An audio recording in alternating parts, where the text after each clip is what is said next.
Hi అండి. Welcome back to home మంత్ర. సాయంత్రం పూట పిల్లలకి ఏదైనా వేడివేడిగా స్నాక్ చేసి పెట్టాలనుకున్నప్పుడు ఒకసారి ఈ స్నాక్‌ని చేసి పెట్టండి. చాలా రుచిగా ఉంటుంది. పిల్లలు కూడా ఇష్టంగా తినేస్తారు. ఈ స్నాక్ మనం తయారు చేయడానికి స్వీట్ కార్న్ అలాగే పొటాటోని యూజ్ చేశాం. ఎంతో క్రంచీగా పైన లోపల సాఫ్ట్‌గా తింటుంటే ఎన్నైనా తినాలనిపిస్తాయి. అంత బావుంటాయి. అదే ఈ పొటాటో స్వీట్ కార్న్ టిక్కీ. మరి వీటిని ఎలా ప్రిపేర్ చేయాలో చూసేద్దాం. ఈ స్వీట్ కార్న్ పొటాటో టిక్కీలని ప్రిపేర్ చేసుకోవడానికి 2 పెద్ద సైజు బంగాళదుంపలను తీసుకొని కుక్కర్‌లో వేసి 4, 5 విజిల్స్ వచ్చే వరకు ఉడికించుకోవాలి. వీటిని బాగా మెత్తగా ఉడికించుకోవాలి. ఇలా ఉడికించుకున్న తర్వాత పైన పీల్ తీసేసి ఇలా ఒక బౌల్‌లోకి ట్రాన్స్‌ఫర్ చేసుకోవాలి.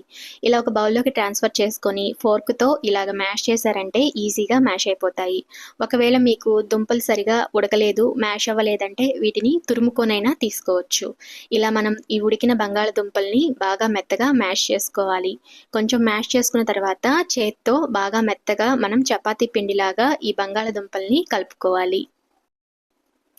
మనం ప్రిపేర్ చేసుకునే ఈ బంగాళదుంప స్వీట్ కార్న్ టిక్కీ లోపల మెత్తగా అలాగే పైన క్రంచీగా ఉంటుంది. కాబట్టి ఈ బంగాళదుంపల్ని ఎంత వీలైతే అంత మెత్తగా మ్యాష్ చేసుకోండి. ఇలా కుక్కర్‌లో 5 విజిల్స్ వచ్చే వరకు ఉడికించుకోవడం వల్ల ఇలా మెత్తగా మనకి ఈజీగా మ్యాష్ అయిపోతుంది. చక్కగా చపాతీ పిండిలాగా వచ్చేస్తుంది. మనం ఎటు కావాలంటే అటు మౌల్డ్ చేసే విధంగా మనకి ఒక పిండిలాగా ఈ బంగాళదుంపల స్టఫ్ రెడీ అయిపోతుంది. ఇప్పుడు ఇందులోకి 1 కప్పు వరకు స్వీట్ కార్న్‌ని యాడ్ చేసుకోవాలి. స్వీట్ కార్న్‌ని పచ్చివే యాడ్ చేసుకోవాలి. ఉడికించుకోవాల్సిన అవసరం అయితే లేదు.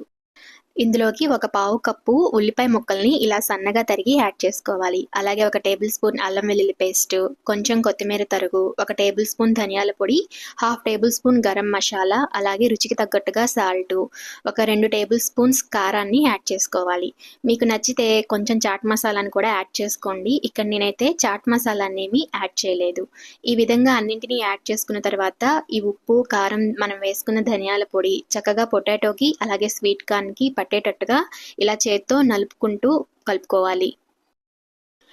ఈ విధంగా మనం వేసుకున్న మసాలా పొడులన్నీ కలిసిపోయిన విధంగా కలుపుకున్న తర్వాత ఇందులోకి ఒక 3 టేబుల్ స్పూన్స్ బియ్యపు పిండిని అలాగే 2 టేబుల్ స్పూన్స్ కార్న్ ఫ్లోర్‌ని యాడ్ చేసుకోండి. ఒకవేళ కార్న్ ఫ్లోర్ ప్లేస్‌లో కావాలంటే 2 టేబుల్ స్పూన్స్ శనగపిండినైనా యాడ్ చేసుకోవచ్చు. ఇక్కడ నేను 3 టేబుల్ స్పూన్స్ బియ్యపు పిండి అలాగే 2 టేబుల్ స్పూన్స్ కార్న్ ఫ్లోర్‌ని యాడ్ చేసుకున్నాను. ఇలా మనం పిండిని కలుపుకొని చపాతీ పిండిలాగా లోపల స్టఫ్‌ని ప్రిపేర్ చేసుకొని ఉంచుకోవాలి. ఈ కన్సిస్టెన్సీ వస్తే సరిపోతుంది. తర్వాత ఒక బౌల్ తీసుకొని అందులోకి 2 టేబుల్ స్పూన్స్ మైదా పిండిని యాడ్ చేసుకోవాలి. మైదా పిండిని యాడ్ చేసుకున్న తర్వాత ఇందులోకి కొంచెం వాటర్ వేసుకుంటూ కలుపుకోవాలి. ఇలా కొంచెం వాటర్ వేసుకొని ఇలా ఫోర్క్‌తో కలుపుతూ ఉన్నారంటే ఎలాంటి ఉండలు లేకుండా మైదా పిండి అలాగే వాటరు కలిసిపోతాయి. ఈ మైదా పిండి వాటర్‌ని పక్కన పెట్టుకొని, తర్వాత ఒక ప్లేట్‌లోకి పచ్చివి మొక్కజొన్న చిప్స్ ఉంటాయి కదా! వాటిని తీసుకోవాలి. వాటిని తీసుకొని ఇలా చేత్తో నలుపుతూ ఉన్నామంటే చిన్న ముక్కలుగా అయిపోతాయి.